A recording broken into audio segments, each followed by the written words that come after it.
Stage 10, and we're live here to chat about what we watched this week, what I watched this week, what Kate watched and read this week. Ooh, exciting. I'm Cammie, this is Kate, and I am in a new location. I'm at my house. I'm in a new location within my house. I'm in my basement. And you might recognize the torso. I couldn't get her whole body in frame. The torso of my life-size cutout of Gina Torres is Jessica Pearson. In the background, Kate, your background looks a little different too. Where are you at? The same place, just like maybe a foot over. Okay. I feel like I haven't seen that artwork Same before, couch. but also maybe I'm just blind. I don't know. Anyways, this week is kind of different than we've done in a while because usually we're hopping on here, or like at least the last couple weeks, we've been hopping on here to chat about like we were marathoning The Crown and then we were marathoning Bridgerton, whatever. And it was like one specific show. But this week, I've got like a whole laundry list of shows that I watched. What did you watch slash do this week? I didn't really watch anything. I watched like some YouTube videos, but like, whatever. I just read slash listened to a bunch of fan fiction because it's instant dopamine, serotonin. Yes. Just needed some happy. Okay, so you had told me that you were reading some fan fiction and you used acronyms for the people's names, and I didn't know, like I'm embarrassed to admit, and I didn't ask you at the time. What ship is it for? It was like P and P. Yeah, Pride and Prejudice. Oh, I was like, for the life of me, I could not think of like two people's names. And so I just like didn't pry, but I was like, maybe it's a TV show that I'm not watching. I thought I watched everything. No, Okay. Oh, Pride. no. Okay. Gotcha. I'm like an intense like. There's even like JAFF, which is Jane Austen fan fiction. Like I Mhm. fully am in Jane Austen fandom, so I just assumed it was common like knowledge. But yeah, that makes sense. A truth universally acknowledged. Yes. True. Yeah, exactly.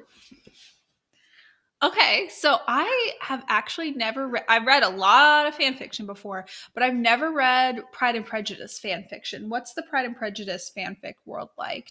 Is there some pretty good quality stuff? I assume.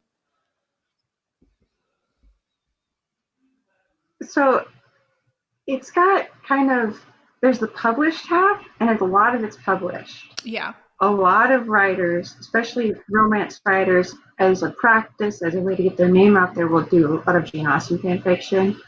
Um, that's good. It's normally very tame. I have found some very untamed ones, and I'm like, I don't want to look at that. Before too, that were published. Um, but they're normally just like they're they were attacked by bandits in this scene, and how would that change the rest of the story? Hmm.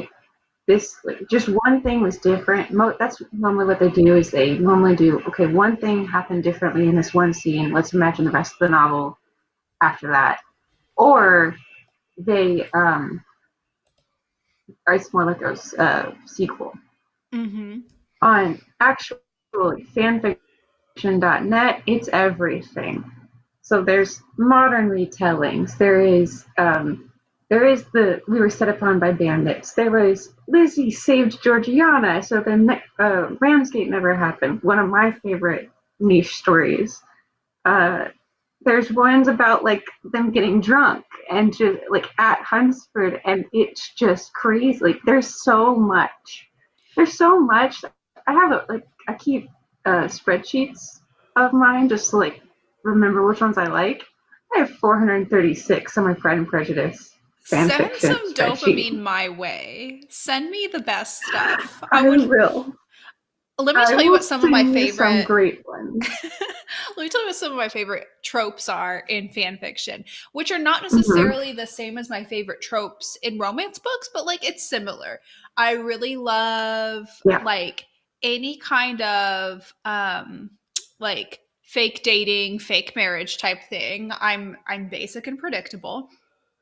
I really love like an enemies to lovers thing, if like it's not like they're enemies because one is like a really bad person, but like that can always be good. Mutual pining, a necessity, and hmm, Stockholm syndrome can be kind of fun if done right. There you go. There's my wish list. Yeah. I will send you some from like Pride and Prejudice and Arrow and anything else I can think of that I've got a stockpile of. Fabulous. I've been reading a little bit this week as well. I'm like looking at my phone because that is where said book lies. I downloaded the digital version of the second book in the Bridgerton series, which apparently the Mm-hmm. first and second books in the series are like bestsellers right now all over again because of Bridgerton, as they deserve. But it's the Anthony, it's the Anthony and Yeah. Kate one. I'm only a couple Mm-hmm. chapters in. I'm really liking it. I like Kate. I like her little sister. I like the whole, situation. So I think this will be fun. I'm down. I skipped the Daphne and Simon one just because I think it would be like weird to read it right after I saw the show. Like I may go back and read it once I've read some of the other books in this series, but Yeah. I mean, the scenes that were from the book were pretty accurate. mhm. Of course, they added tons, but if you read the book right after watching the show, it's kind of like just rereading the book again or Yeah. watching the show again. Yeah, so I kind of wanted something new, so we went with the second book, and I'll see where it goes. But There I is have like one or two scenes that are different, but there were one or two scenes you didn't like in the second book.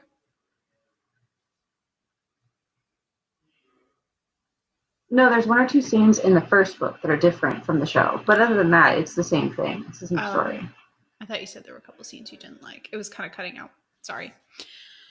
Yeah, we'll see where it goes with reading the second one. I'm very excited. But I have watched a lot of TV this week, actually. I've watched like a lot of shows returned. They came back from, like the holiday break, or some of them have been out since like October. But we have Zoe's Extraordinary Playlist, which I've watched.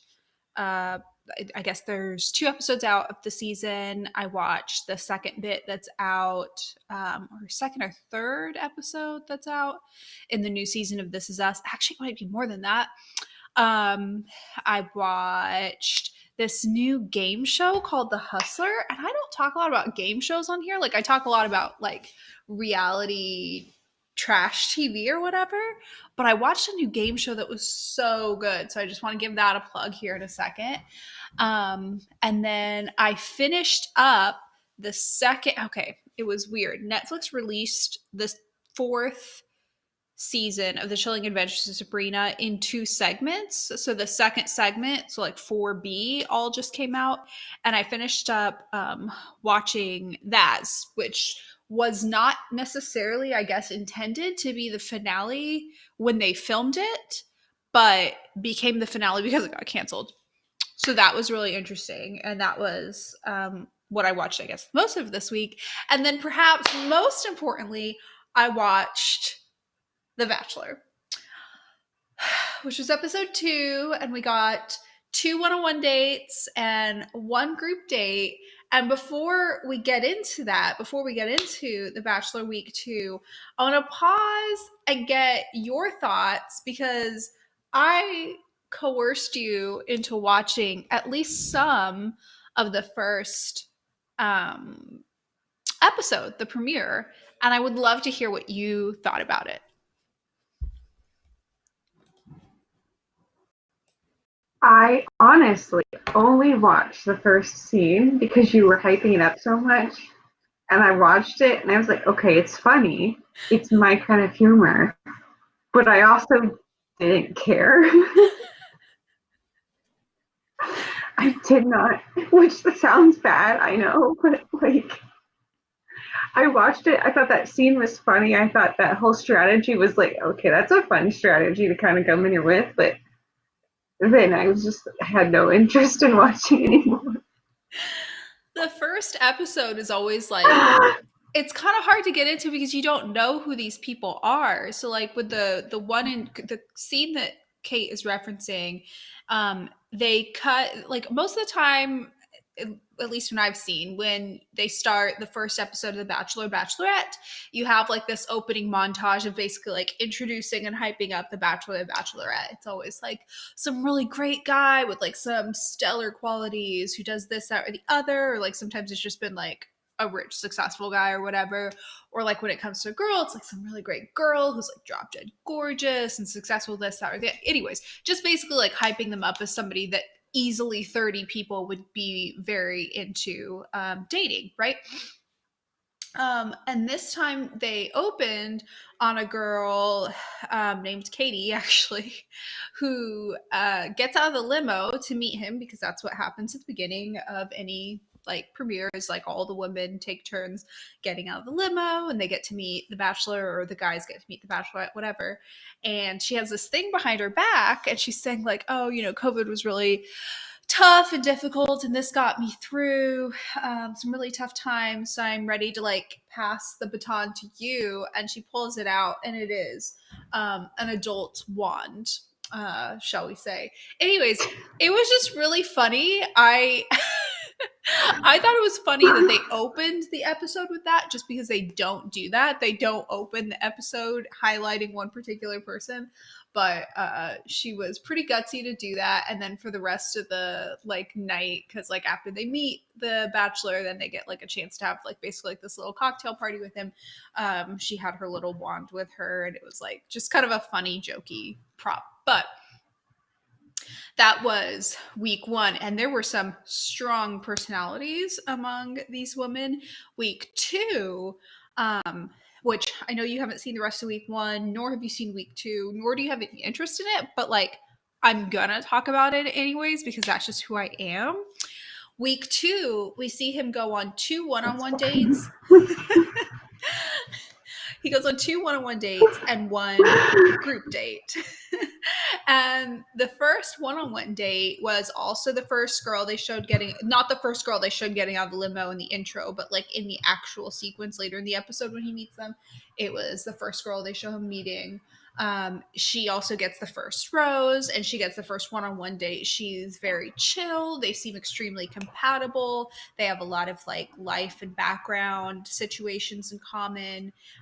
She's drop dead gorgeous. She's the girl that you see on screen right now in the hot tub with him. They went on a little like ATV four-wheeler riding date and then hung out in a wood burning hot tub in the middle of the woods, as you do. And I thought that date went really well. She got a rose from it. I have a feeling she's going to be around a really long time. The second one-on-one date was with a girl, Sarah. She used to be a broadcast journalist. She explained that she had quit her job so she could be a caregiver for her father, who's ill. So that date also went really well and really was interesting seeing him respond to like basically her, you know, sad story and difficult situation that she's in. He was very like gracious and sweet about it or whatever. So those two went well. Between the two, I could see Brie going further, but I think both will go pretty far. And those two were like the among some of the more normal, mature, non-gimmicky and crazy women. The group date was a very like classic group date. It's gonna sound really cringe and weird, but like this happens a lot on The Bachelor. It was basically everybody gets it. Like they had 18 girls on this group date, 18 girls and The Bachelor, and everybody got dressed up in like wedding clothes and did like a wedding photo shoot. They used this, excuse me, as like part of promotional pictures or whatever. So even though it's like weird, like they're basically meeting him for the second time ever, having said maybe 5 words to him, they are, you know, having to take wedding pictures because, like, something's got to go on, you know, social media and in magazines and stuff like that. Um, that's where, like, some of the personality started to come out.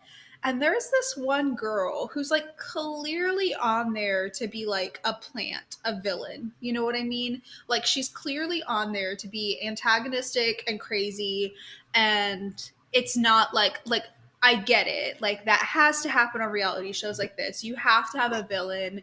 You know, you got to have somebody to stir the pot, and you will very willingly have women who will go on here knowing that they're not like genuinely going on there trying to fall in love. They know that it's not going to make them look good, but they're going to be like a villain for clout, because some of the villains or the most obnoxious women on the show tend to make it pretty far. Like producers at least will push them through a good few weeks, long enough to get some clout and get some brand deals and stuff out of this. And if they're memorable enough, they could end up on like Bachelor in Paradise. So it's just another route that some women try to go, where they're not necessarily trying to win his, like they'll act like they are, but they're not like trying to win his lifelong marital affections. But the girl they have doing it, okay, her name's Victoria, and she goes by Queen Victoria, and her whole thing is like, I'm the queen, and like everybody around me is peasants, and that's like her attitude or whatever. Kate, I love a good villainess. She's not a good villainess. She's not convincing. She can't like stick to one approach. She doesn't play off people very well. She like it I mean, alternates just between. the idea that she goes by. I said just, but the idea that she goes by Queen Victoria just sounds really cheesy It's and so like it's obviously so gimmicky. cheesy. It's so cheesy. And she like lists her occupation as queen. And then I looked her up, and like she's a college Oh, dropout who has like a bunch of like possibly failed businesses right now. Like one of her businesses is called like Jet Set Tan or something like that, where it's like spray tans for people who are traveling, which is like obviously not going to be succeeding right now during COVID. And I frankly don't see that succeeding outside of COVID. Like, is it that deep? Anyways, she's just straight up crazy. So it's like this weird thing of like, okay, if you want to have a plant on here who is, like a lot of these girls are interested in like acting, modeling, singing, dancing, but like they're the quadruple, they want to be the quadruple threat or whatever. They're going into yeah. something in, you know, the entertainment industry, and they're either going to marry the Bachelor, get on Bachelor in Paradise, or at least get a FabFitFun brand deal and some Instagram followers out of it. Like that's the goal. It's fine. And so some like if they had like a good in quotation marks actress on here who was willing to be like antagonistic, stir the pot, be a bitch, whatever, that'd be great. She's like not good. It's like watching somebody try to do like a bad high school production of a villain. It's so frustrating. And the thing is, and I say this with love, there's one other girl on here who I think has such good potential to be a villain. And I just think they need to get rid of Victoria so somebody else has a chance to shine, because currently there's this other girl, her name is Kit, and she's currently getting like a fairly nice edit. She, dresses nice, acts nice, and hasn't been particularly mean. There's been a couple like very quiet, kind of passive aggressive comments, and then like one thing that was sort of like reactionary but still seemed kind of funny. But I just feel as if given the right platform to shine, she could be a spectacular villainess. So help me help you. Eliminate Victoria, and don't just like, not for the sake of keeping all the nice girls. It's so somebody else gets a chance to be a bitch. That's my pitch really to ABC, and partially to Matt James, although I don't really think he's making more than 4 decisions a week. I think he basically like picks his top 4 and the producers pick the rest, and that's because I watched that one show on HBO or something called Unreal that basically seemed to indicate that and said that happened, even though it was entirely fictional. I just took it as the gospel truth and assumed that that's what happens on shows like this. So his top I mean, 4, I would assume that's actually how it does work. right? Like that seems reasonable, right? Do you know which show I'm talking about? Unreal? I haven't seen it, but I've heard of it before. Okay. It was like a show. There was like a couple seasons of it, and it was basically like, it was like fictional. It was like a scripted, drama, but it was set in the world of like producing a reality show similar to The Bachelor, Bachelorette, or something like that. And they called it like their fictional show is called Everlasting. But basically, it was like a scripted drama about people who work behind the scenes of a reality show. And they consulted with people who had like previously worked on The Bachelor and stuff like that. And therefore, I just take everything from that fictional show to be truth. And in that, the lead, essentially the Bachelor, Bachelorette, whatever, gets to pick and have some like say on who the top ones are for him, who are going through every week. But other than that, basically the producers pick based on like what storylines they're needing to push and how they're sort of pacing everything out. So his top four that I think he is genuinely vibing with are not the ones that I predicted going into this. In fact, I think as I mentioned last week, when I predicted his top four just going into it by like looking at what they look like, reading their names and occupations and what they said their interests were and everything, he sent home three of those four first week. And that was like, he came in with 32, sent home five, I think. And three of those five that he sent home were in my top four. So, like, I just did a really ridiculous job of predicting his taste. It's fine, though. It's fine. I'm not bitter. Coming out of this, though, like, I feel like I'm getting a better sense of what his taste is. I think he likes, like, the chill girl who's, like, I think he likes, like, the chill, cool girl. You know what I mean? Like, someone who can hang, someone Yeah. who is, like, possibly young, but like sometimes guys on The Bachelor are like into young girls because they're into the girls that are like, you're so funny. Oh my God. Like, like they're into that. I Mhm. think he's into like someone with like youth and, how can grandma explain it? Just like still cool, not old. Does that make sense? Which is ageless in a sense. Yeah. Like there's some people who have that like cool, still like, still the cool kid vibe. Youthful spirit. Yeah. And then there's some people who are like 12 and already are like a Victorian grandma or something. I think I was a 12, Yeah. So I get it. I think he's into like the cool girl. There's one girl as an example of that. Bree is a really good example of that, and she's who he had his first date with. Sarah's not the like chill, cool girl, but she's really, really pretty, and he seems like into her. So, like, I'll put her in that. But there was one girl who's a hairstylist who I think he was really feeling, who has kind of like cool girl vibes. The one of the four, Kirsten, the attorney from Virginia, I want to say. She's 27. She is like a lawyer, but like has like very much like a fun, like she calls it like her party girl alter ego, which I can see him being into. And then one girl who I did not think he would get along with, quite frankly, and also kind of thought she was a plant, but that's a whole other thing. And she's from Georgia. She definitely has the like that cool girl, doesn't do the like high pitched performative voice thing, and he seems to be vibing with her too. Probably helps that she kind of looks like Kendall Jenner. So I feel like I'm getting a sense of what he's into. It's not what I would have predicted. It's not Okay. necessarily my taste, but I'm getting it though. Getting the vibe. Stay tuned. More on this story next week. Okay.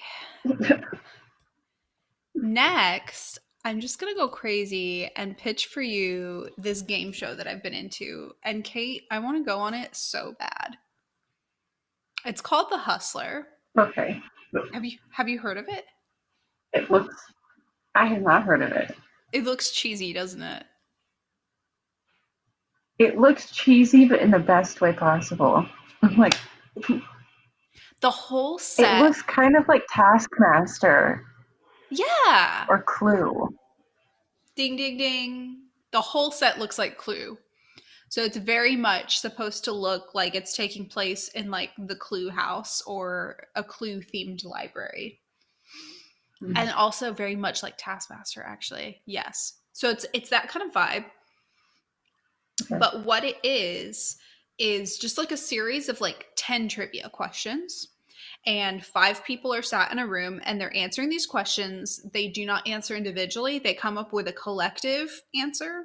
So, like, the 5 have to agree on their answer. And for each trivia question in the sequence of 10 that they get right, they collectively get $10,000 at the end. They can, like, once they win, they would split it. Very simple. The catch is one of the 5 is the hustler.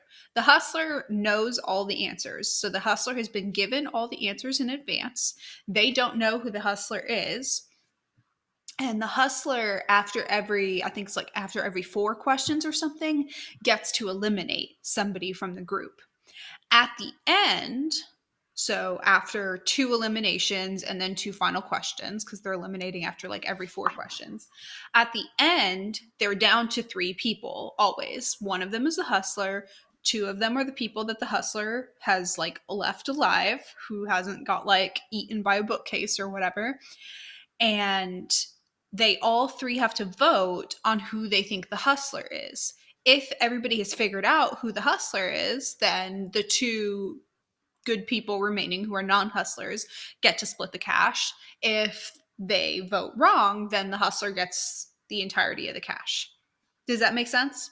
So the hustler is Yeah. sometimes trying to like feed the answers to them without getting caught. So like if I were the hustler and there was some question and like everybody's going totally wrong direction, but like I want that $10,000 and I need to get people, answering these questions correctly, I might be like, oh, I think I know it's not B or D because, like, because there are multiple choice. I think I know it's not B or D because that's actually whatever. Or, oh, I'm not super, so they're trying to, like, everybody's kind of trying to act like they're not totally sure, or they're trying to make excuses for why they know things.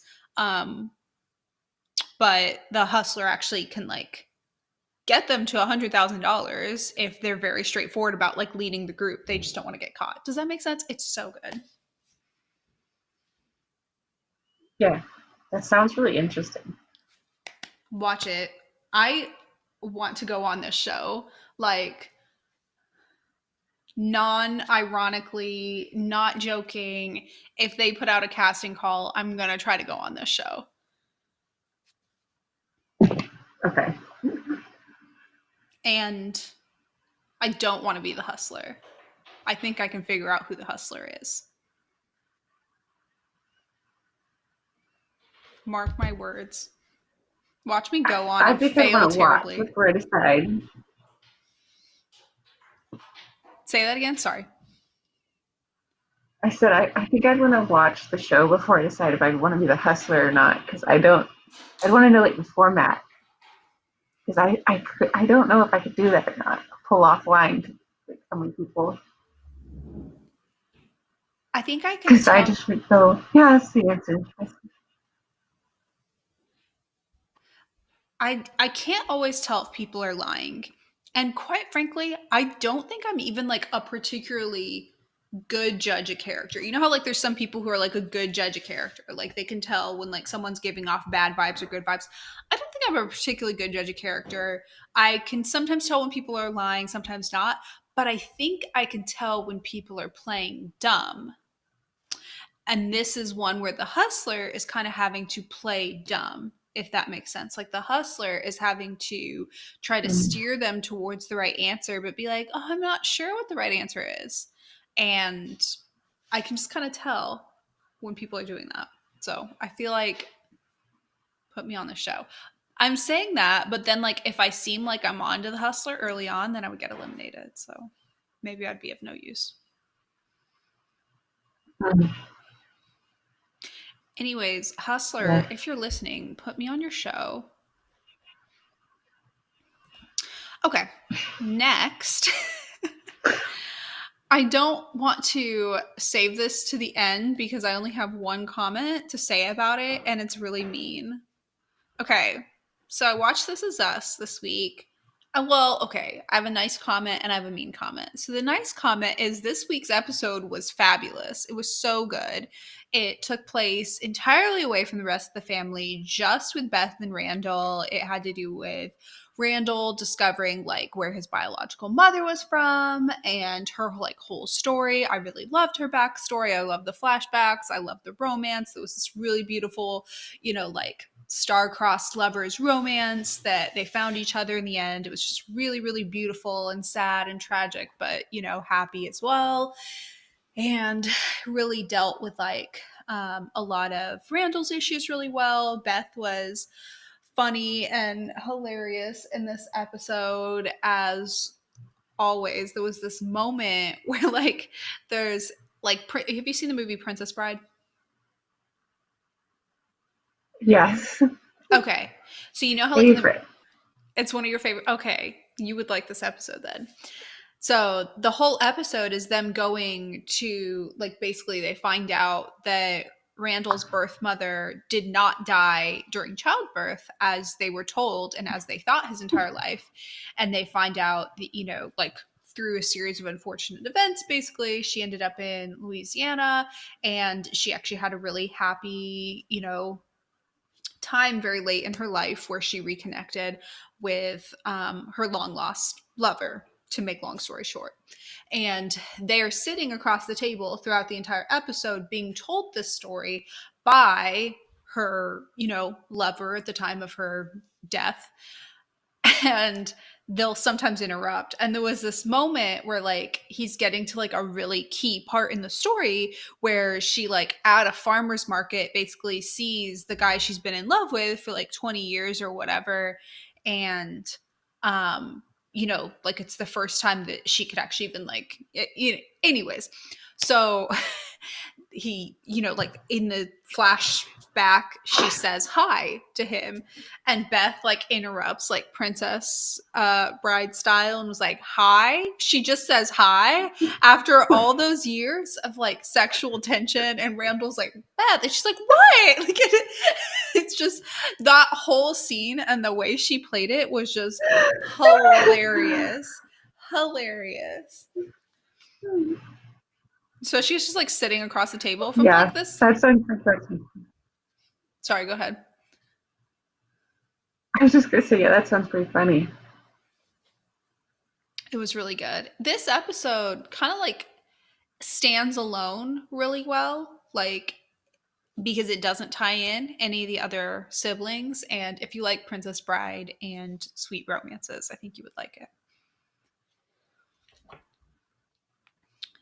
So, my salty comment about This Is Us. It's not even like I'm not even mad. The bad thing is that I'm not mad. Okay. So, recall, if you will, that I hate Kevin. So, Kevin has a pregnant fiance who deserves better. And he is an actor because he's obsessed with himself. And he is shooting a movie that was supposed to be shooting in LA or whatever. His fiance is like from LA as well. So, like, they're, near where she's from and comfortable. They're living together. They had actually just recently started living together. She's very pregnant with twins. And then last episode, he was just like, oh, yeah, we should hire a nanny because we're going to have to be traveling all the time, shooting, offsite and stuff. She's like, I thought you said you were mostly going to be taking roles here in LA. And he was like, oh, no, we kind of have to shoot where. Anyways, just basically like being flippant, being insensitive. And she basically has to say, like, like that wasn't necessarily the life I imagined for like me and the twins or whatever, because again, she's pregnant with twins, right? She deserves better. So she is due in like I think like 5 weeks or something like that, maybe less, when he decides to not just leave the city, not just leave the state, but leave the country and take a job that's shooting in Vancouver. When there's like first, and he was like, they were like, okay, she was trying to be nice about it, and frankly it almost seemed like she was kind of just like giving up on the whole traveling thing, of like she's done fighting because she's like pregnant with twins. So she's like, yeah, like they rationalized that he would be back in time for the birth. And like, I've never been pregnant, but I have to assume that like just having a hand to squeeze during labor is maybe not the key part. Maybe it's like during those last 5 weeks, you need somebody to like get you food and reach things and make sure you're okay and like make the grocery runs and like actually be useful, like maybe it's not just like be there for labor, but like be there for the 5 weeks prior. That seems like the most important time. I don't know. Call me crazy. So he leaves the country for that. Well, shocker, in a TV show, she goes into labor early. Who could have seen that coming, right? Especially with twins and her first set, like again, I know so little, but even I know if you're carrying twins and it's like your first whatever, like you can't really just go by the due date. So Randall's like calling him, trying to have like this moment of like being emotionally vulnerable with him and like tell him what's been going on with, finding out I have a birth mom and she's dead or whatever. And he's like, Kevin answers the phone and he's like screeching down the highway, driving as fast as he can. Driving, by the way, like driving from Vancouver to LA. Are you insane? Anyways, he's driving in like the middle of the night and he's like clearly trying to go at like the speed of light because he's a dumbass. And he's like, I can't talk right now. I gotta, drive at the speed of light because Madison's in labor. He's like, my whole life just turned upside, like, think of how selfish he is to the very end. He's like, my whole life just turned upside down. Madison's in labor early. No, Madison's whole life changed because she's in labor early with twins and she has no partner there to even get her to the hospital because you decided to go shoot this movie in Vancouver. Anyways, and it doesn't even matter that like she gave him her blessing to go do that. Like it shouldn't. I hate when guys seek their wives' permission to do something that they know their wife doesn't want them to do. Like, she's probably going to give you permission, but she's not your mother. Like, make a better choice. Just because she says it's okay, don't do. That pisses me off to no end. Anyways, so he's driving down the highway at like the speed of light, and like if you know anything about like TV and camera angles, like you can tell like, oh no, he's in danger. Oh wow, he shouldn't be driving this fast. Oh no. Anyways, so the preview for next week seems to. Bishop, can you stop for 2 seconds, please? I'm begging. Sorry. My cat just decided to attack my keyboard. The previews for next week show like that a car crash occurred. Shocker. And I'm like, is it bad that I don't care? Like, you were useful and useless and selfish to the very end. Like, I'm not rooting for him to die, but I'm not sad that he got in a car wreck because frankly, he should have been going to the hospital anyways, right? So like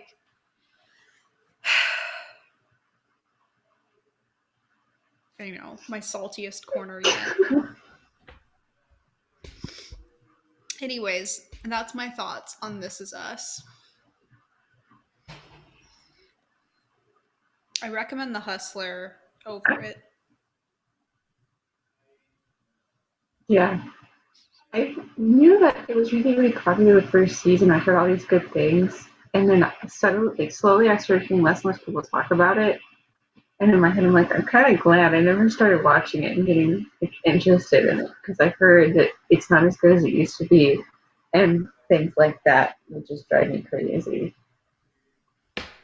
You have to kind of like, I don't want to say pick your battles, but you kind of have to like pick your interests when it comes to it. Like, I have selected Beth and Randall. I care about them. And like, I'll take my L's where they come with everybody else. And I'm just sort of like the Beth and Randall defense squad. But that's working out pretty well for me this season because Beth and Randall have got a lot of good stuff this season, and they've got a lot of like solo stuff this season separate from the rest of the family, which is great because there's some characters, like I always use Arrow as an example because I know you've watched it. There's some characters where we were constantly like, we love, some Felicity solo stuff, but like, please let Felicity be around the rest of the team. Like, we really enjoy when she's around the rest of the team because A, it makes the team scenes more interesting, and B, it's just really fun to like get to see her interact with other characters and not just have like solo hacker missions or whatever. With Beth and Randall, because they have like their own interesting little family, I don't always need them to like constantly be around the rest of the family. The rest of the family is primarily insufferable, very self absorbed, and it makes like Beth and Randall sad to be around them half the time, even though it's not like, even when they're not like fighting or whatever, like it's just like it's such a downer. Whereas by themselves, they can be kind of fun and happy even through like difficult stuff. So, anyways, all that to say, This Is Us. This week's episode was good, and I still have nothing nice to say about Kevin, even though he may be on death's doorstep temporarily. Speaking of death's doorstep, did you like that transition? I watched the second. I do think that. Thank you. Did you ever watch Sabrina? I didn't watch this Sabrina. I watched the really old, like the not really old, but like the I don't know when it came out. The Sabrina the Teenage Witch or whatever. Yeah, something like that. Okay. Same thing. It's Sabrina the Teenage Witch, except for this, they called it like the Chilling Adventures of Sabrina or whatever. I have, like, I put it on here because I finished it this week, and B, I marathoned it this week. Like, in terms of volume of TV I watched, in terms of like what I watched this week, this should have been the cover of this episode. Instead, I put The Bachelor. It can't be helped. But this was like the largest volume of what I watched this week. I consider myself fairly scholarly, if you will, when it comes to TV. I couldn't make heads or tails of the season. It was completely nonsensical. Like, at any given time, I understood what they were doing. Like, oh, we're trying to not fall into the void. We're trying to rescue people from the void. We're trying to not be the void. We're trying to sacrifice ourselves to the void in order to destroy the void, or like, it was always something to that effect. Like, the villain was the void, like there were like bad people or whatever who were trying to, either become the void, take power over the void, whatever, but like ultimately the villain was the void. It just didn't make sense. You know what I mean? Like, I could reiterate to you what the plot points are. I could tell you like who, like, what each character's like motivation was in relation to the villain or in relation to whatever was going on. But collectively, it was so nonsensical. And then they would just like throw in this random episode that was like, and this episode is a musical episode. And then they had one that was like, they were trying so hard to be meta, and like it wasn't working for me, but I respected the attempt, where like she ends up in this universe where she is like on the set of a TV show, like where basically her life is a TV show and she is playing this character, you know what I mean? So it's supposed to be like stepping out of the fact that she it would be basically like, it's hard to describe. It'd be basically if, like, using Arrow as an example again, if like Felicity got sucked into some alternate universe where she sees herself and Oliver and like everybody else down there, but they are characters in a TV show. Does that make sense? They were trying to be really like cool and meta about it, but it was like really cheesy, and they had a talking cat, and I can't. Because the whole thing, like, I guess, and you'll have to tell me because you watched Sabrina the Teenage Witch. Is her cat Salem, like, does he talk in the old one? Yeah, but yeah, it was. But that's kind of like the whole thing. Like that's his whole purpose of being there, because he was like the sassy, wise one, if I remember correctly. Okay. Well, maybe that makes sense then. Because in the TV show version that she's watching, he talks, but like in this, like in the Chilling Adventures of Sabrina, it never liked. Like he's her familiar, but they don't have like animals talking. Like he doesn't talk. Like sometimes, like she'll talk to him and it'll seem like she's kind of understanding, but like he is not like talking or meowing back, if that makes sense. Yeah. Anyways, the whole episode was kind of like, I get what you're going for. You get an E for effort or whatever, but I just wish, I mean, like, I get why they got canceled. Like, I don't know if ratings dropped or what, like, there never has to be an explanation for cancellation. Cancellation is just about money, which is completely fine. This is a business. But I wish that they had known that this was going to be their last season because I feel like they would have ended it better. I don't know. Like, it ended fine, but it ended with her dead. Spoilers. And she's like in heaven, and then like her boyfriend shows up, and then like heaven looks like this giant like museum of paintings. Um and it wasn't the boyfriend that I wanted her to end up with, but to be fair, by the end of it, I didn't want her to end up with the guy that I wanted. I just ships on this show really didn't work for me. Maybe it's because they're teenagers. I don't know. But all that to say, Yeah, but I just like the little bits I did see, there was like 4 or 5 different guys, if I remember correctly, that she was with throughout this show. So I don't know who was who and who ended up with who. I guess if I were to try to summarize it to like the main key three guys. So there's one guy who was like, who she ends up with in like the originals or in the comic or whatever.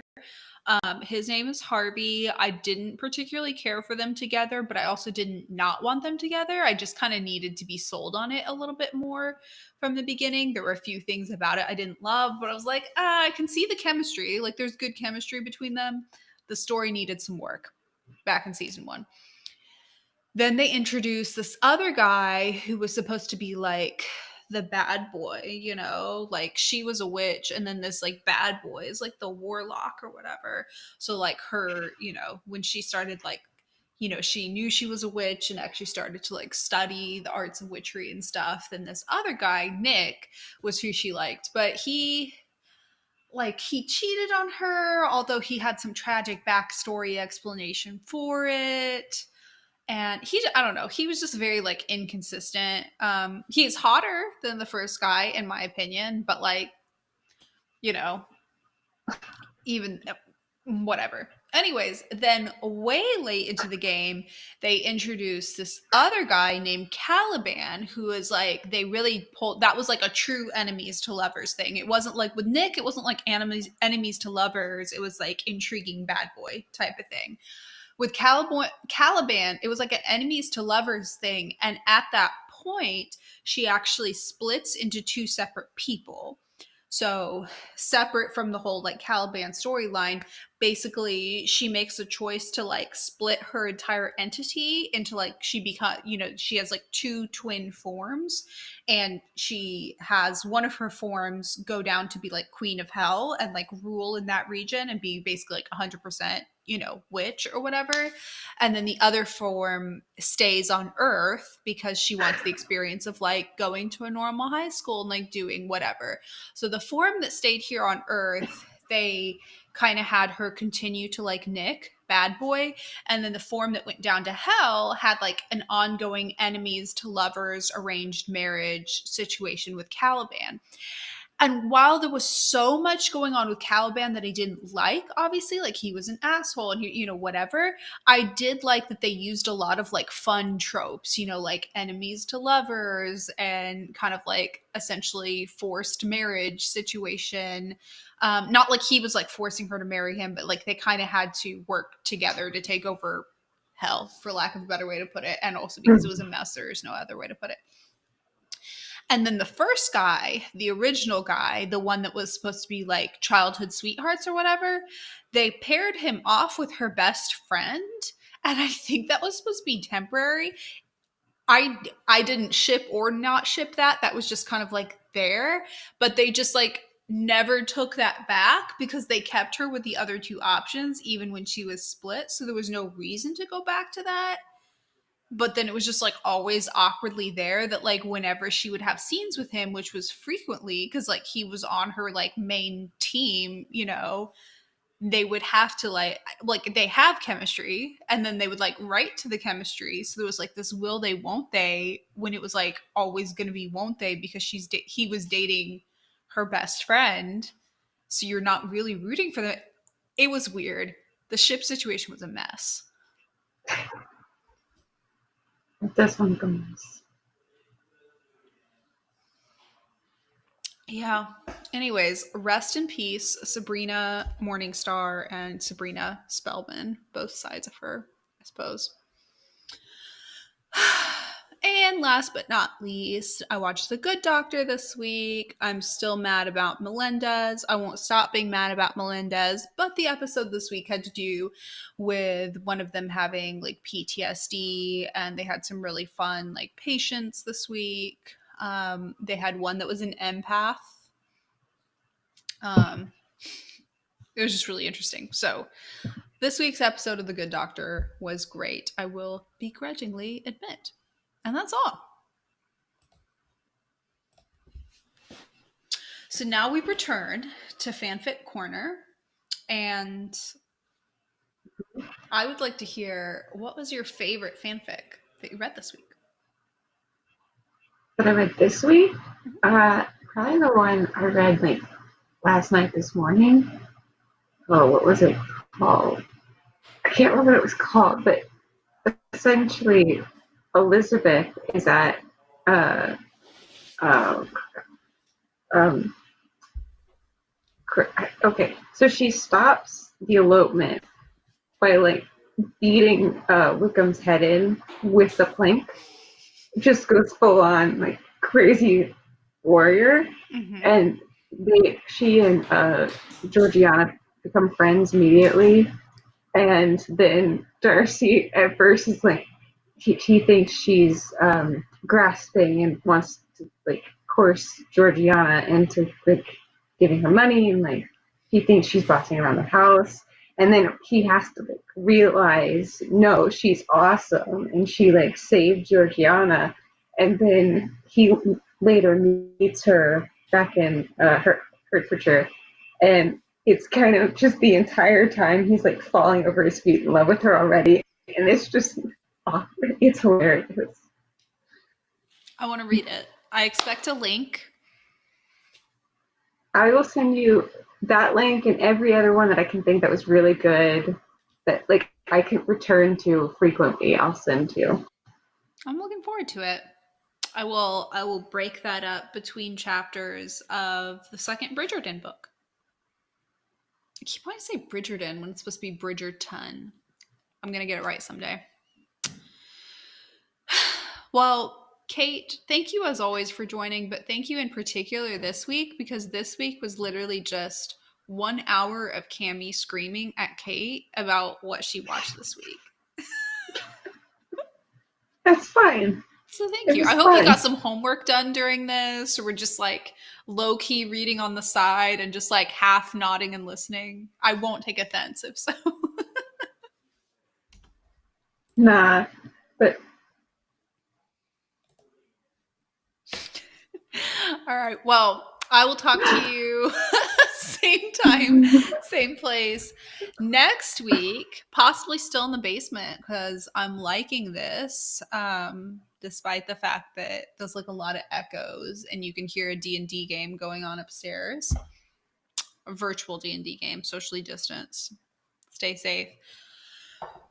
So we'll see how this works. I'll talk to you next week. Bye.